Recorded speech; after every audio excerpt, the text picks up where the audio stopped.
Abdul suffer আমার নেতা, সজ্জাদুর রহমান আমার নেতা, তারা যদি আমাদেরকে ডাকেন তাদের সঙ্গে আমরা যাবো। তাদেরকে বাইপাস করে যাওয়ার যে পদ্ধতি, সেই পদ্ধতি পর্যন্ত আমরা সম্ভবই নেই।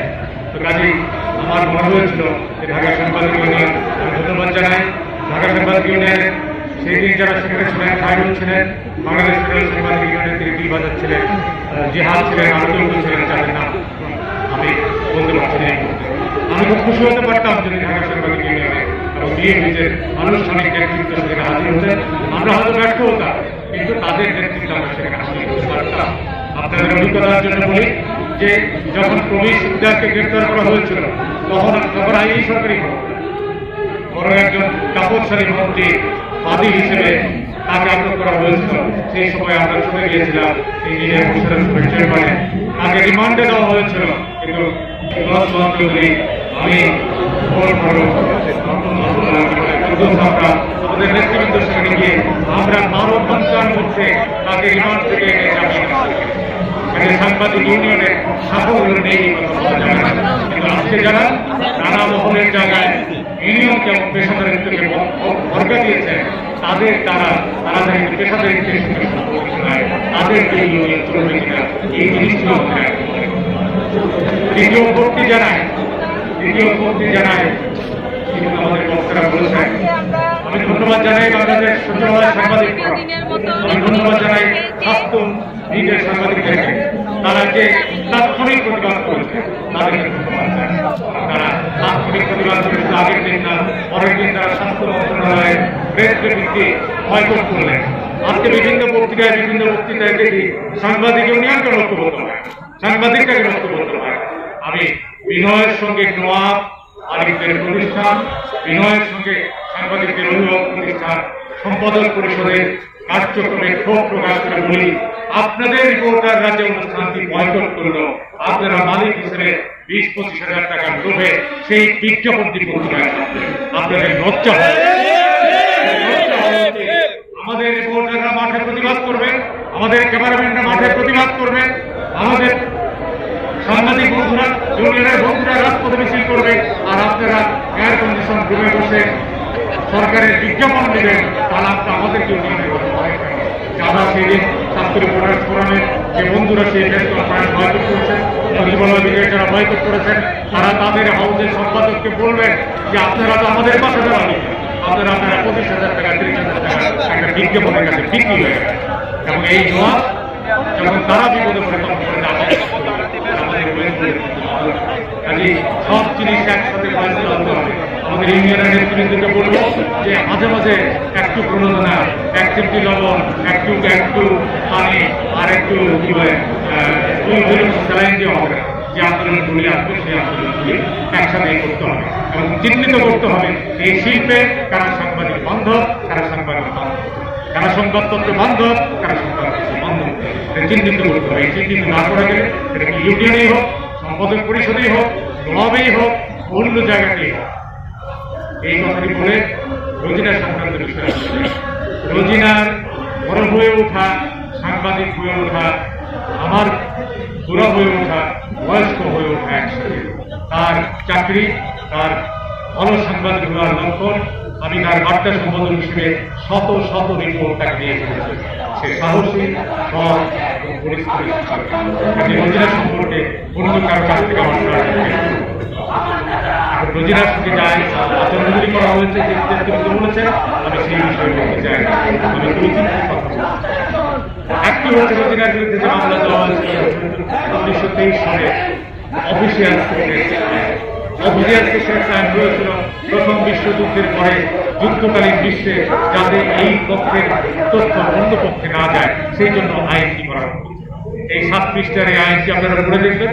এই আইনের প্যারায় প্যারায় বলা আছে শত্রুপক্ষ গুপ্তচর, শত্রুপক্ষ গুপ্তচর, অর্থাৎ এই সরকারি কর্মচারী যারা আইন পাচার করে, গুপ্তচর ভিত্তিতে যান, তাদের গুপ্তচর আর সাংবাদিকতা এক নয়। রোজিনা যে তথ্য চেয়েছিলেন সেই তথ্য গুপ্তচর ভিত্তির জন্য না, সাংবাদিকতার জন্য। কাজে এই আইনটি তার জন্য প্রয়োগ হতে পারে। এই আইনটি একটি মৃদু আইন, আইনটি মৃদু আইন। মাননীয় প্রধানমন্ত্রীকে বলতে চাই, মাননীয় প্রধানমন্ত্রী 2009 সনে যখন তথ্য অধিকার আইন হয় 2008 সনের সামরিক শাসনের সামরিক সমর্থিত সরকারের 119টি অধ্যাদেশের মধ্যে আপনার নেতৃত্বে সংসদের প্রথম অধিবেশনে যে অধ্যাদেশটি আইনে পরিণত হয়েছিল সেটি হচ্ছে তথ্য অধিকার আইন। তখন আপনার দলের মধ্যে আমলাদের মধ্যে অনেক মানুষ সেটার বিরোধিতা করেছিল, কিন্তু আপনার সদিচ্ছার জন্য সেই তথ্য অধিকার আইন প্রণীত হয়েছিল। যারা জানেন না তাদের জন্য বলি, তথ্য অধিকার আইনে বলা আছে অবারিত তথ্য প্রবাহের জন্য অন্য কোনো আইনে যাহাই থাকুক না কেন তথ্য অধিকার আইন অগ্রাধিকার পাইবে। অর্থাৎ আর যে আইন থাকুক না কেন তথ্য অধিকার আইন হলো সর্বোচ্চ আইন। এই তথ্যকে বারিত করার জন্য রোজিনাকে যে আটক করা হয়েছে সেটা আইনের স্পিরিটের বিরুদ্ধে মাননীয়। কাজে আজকে যে আপনারা আপনাকে যে কোনো তথ্য দিয়ে যে কোনো ব্রিফিং দিয়ে বলে রাখুন না কেন আপনার সাংবাদিক বান্ধব যে সদিচ্ছা তার বিরুদ্ধে এই সিদ্ধান্ত। দ্বিতীয়, আপনি মাননীয় প্রধানমন্ত্রী আপনার সদিচ্ছাতে ফৌজদারি দণ্ডবিধির 501, 502 সংশোধন করা। আগে সাংবাদিকদেরকে তাদের বিরুদ্ধে কোনো অভিযোগ হলে পড়ে তাদেরকে গ্রেপ্তার করা হতো, তাদেরকে অফিস থেকে গ্রেপ্তার করা হতো। জিয়াউর রহমানের শাসনামলে জহুর হোসেন চৌধুরী সংবাদের সম্পাদক তার বিরুদ্ধে জনশক্তি প্রতিমন্ত্রী আতাউদ্দিন খান মামলা করেছিলেন। মধ্যরাতে তাকে কোমরে দড়ি দিয়ে জেলখানায় নিয়ে যাওয়া হয়েছিল। মাননীয় প্রধানমন্ত্রী আপনি আপনার নিজের উদ্যোগে, তখন সংসদীয় কমিটির নেতা ছিলেন সুরঞ্জিত সেনগুপ্ত, এই সংসদীয় কমিটির প্রচন্ড বিরোধিতার পরেও আপনি বলেছিলেন যে না, পেশাগত দায়িত্ব পালনকালে কোনো সাংবাদিকের বিরুদ্ধে অভিযোগ আনতে হলে তাকে কোমরে দড়ি দিয়ে গ্রেপ্তার করা যাবে না, তার বিরুদ্ধে সমন জারি হবে, তিনি কোর্টে গিয়ে হাজির। স্বাস্থ্য মন্ত্রণালয়ে যে ঘটনা ঘটেছে এটি আপনার সেই চেতনার বিরুদ্ধে। স্বাস্থ্য মন্ত্রণালয় এবং সেখানের কর্মকর্তারা যদি মনেই করে থাকে যে রোজিনা এই কাজটি করেছে, তার বিরুদ্ধে একটা মামলা করলে কোর্ট সেখান থেকে সমন জারি করতে পারত, সেই সমনে সে হাজির হতে পারত। কাজে মাননীয় প্রধানমন্ত্রী এই স্বাস্থ্য মন্ত্রণালয়ের চোর আমলারা, এই কিছু দুর্বৃত্তরা এই কাজটি এটি তার চেতনার বিরুদ্ধে। আরেকটি আইন মাননীয় প্রধানমন্ত্রী, যে সাংবাদিক বন্ধুরা সামনে আছেন আপনারা শুধু কথা শুনবেন না, কথা বলবেন না, সেই জন্য সন্তারিখ উল্লেখ করে বলছে এই মাননীয় প্রধানমন্ত্রীর আমলে আরেকটি আইন হয়েছে হুইসেল ব্লোয়ার প্রোটেকশন ল। 2011 সনের আইন 2017 সনে বিধি করা হয়েছে। হুইসেল ব্লোয়ার প্রোটেক্ট কি? হুইসেল ব্লোয়ার হচ্ছে রেফারি, মাঠের মধ্যে যে বাঁশি বাজায় সতর্ক করে দেয়, অথবা কোনটা ফাউল কোনটা সেন্সাইড সেটা করে, এটা হুইসেল ব্লোয়ার, বাঁশি বাজায়। কাজেই তথ্য অধিকার আইনের মধ্যে এই হুইসেল ব্লোয়ার আইনের মধ্যে আছে যে দেশের জন্য, রাষ্ট্রের জন্য, মানুষের কল্যাণের জন্য যদি আমি কোনো কাজ করি সেটি অন্য আইনে যাই থাকুক না কেন হুইসেল ব্লোয়ার আইন আমি প্রোটেকশন পাবো। কাজে রোজিনা যে কাজটি করেছিল, তিনি গুপ্তচর নন, তিনি একজন সাংবাদিক। সাংবাদিক হিসেবে তিনি হুইসেল ব্লোয়ারের আইনটি করেছিলেন এবং তিনি দুর্নীতি ধরিয়ে দিয়েছিলেন।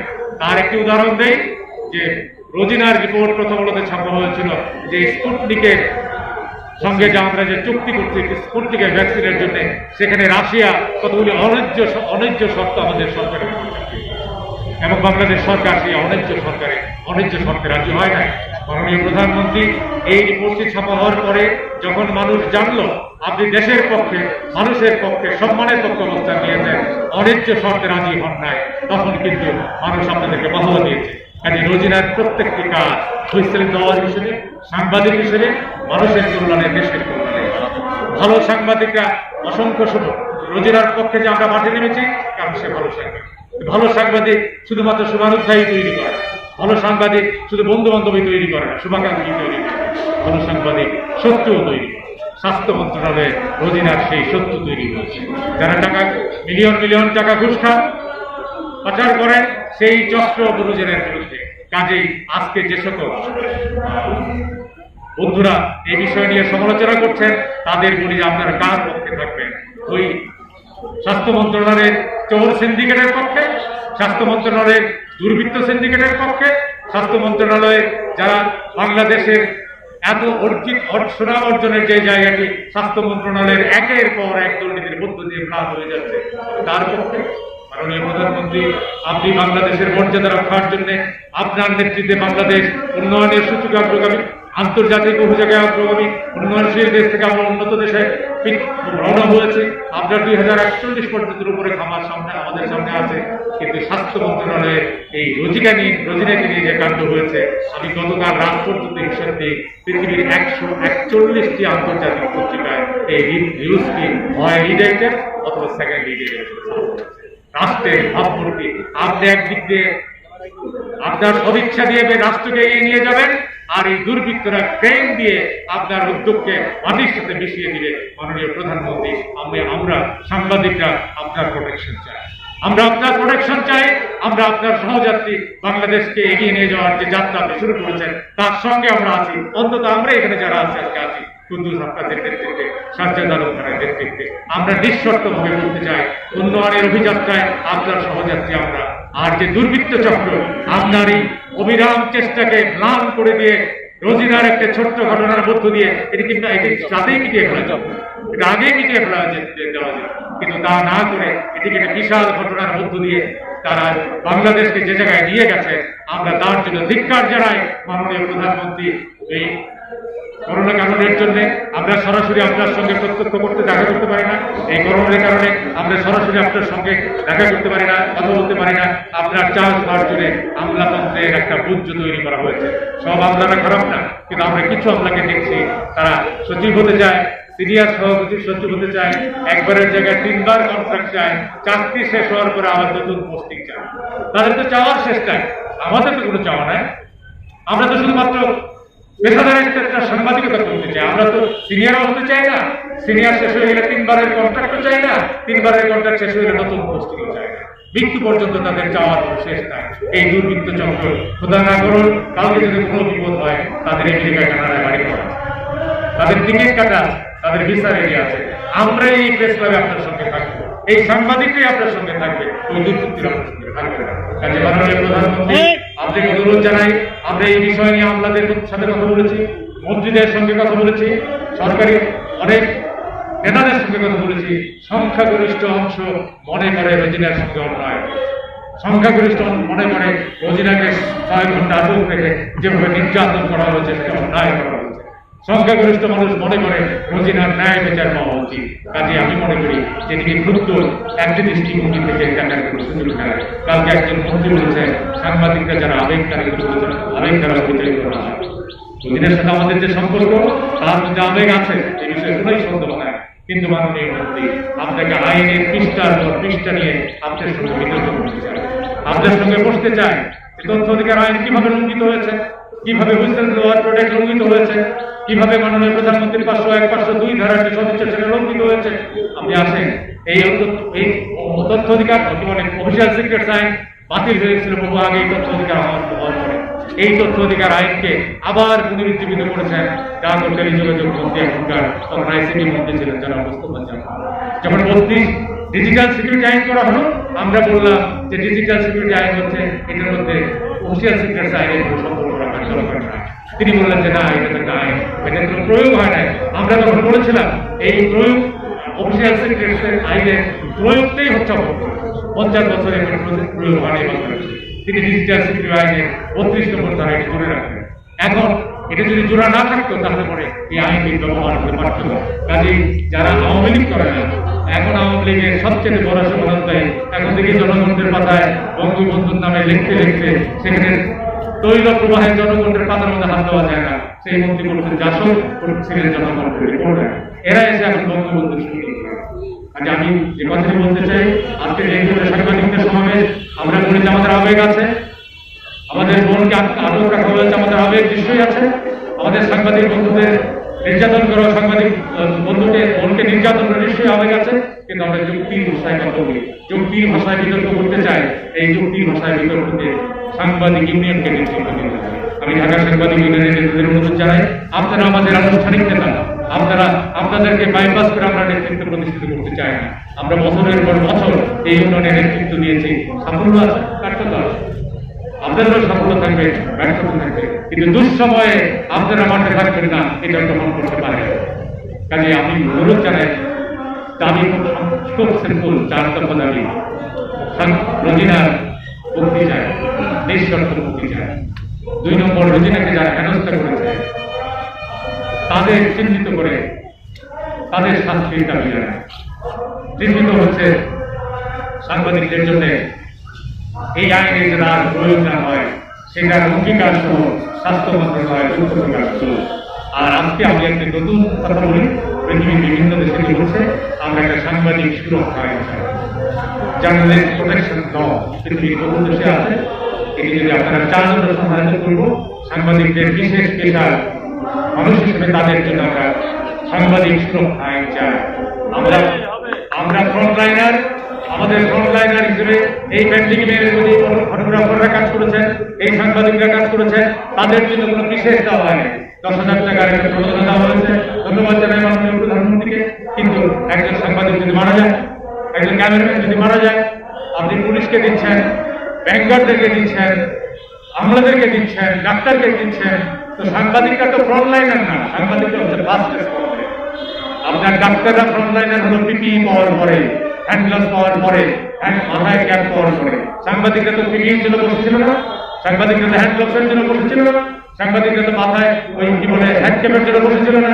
তারা এই দিন করে ছুটে গেছে, জানে না কিছু ছুটে গেছে। এটা সাংবাদিকরা ফ্রন্টলাইনার চাইতে অগ্রগামী, সাংবাদিকরা হচ্ছেন ফার্স্ট রেসপন্ডার।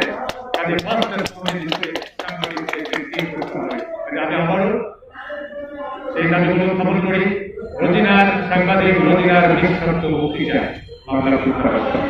যে দুর্বৃত্তরা 6 ঘন্টা ধরে রোজিনার উপর নির্যাতন চালিয়েছে চিহ্নিত করে, একটু দেখেন ওইখানে ওই ভদ্র মহিলাকে সে কি বলতেছে, উনি কি অতিরিক্ত সচিব না?